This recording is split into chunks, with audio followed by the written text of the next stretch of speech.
käynnissä on mateenylkyprosessi. Tästä on kierretty tää kerran ympäri. Ja sit kun se lähtee tosta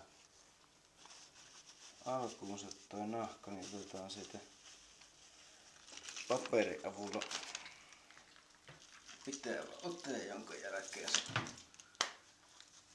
lähtee tästä ihan tuppeen vetämällä tähän tapaan koko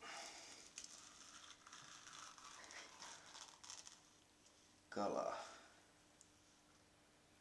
on nyt riisuttu nahkasta.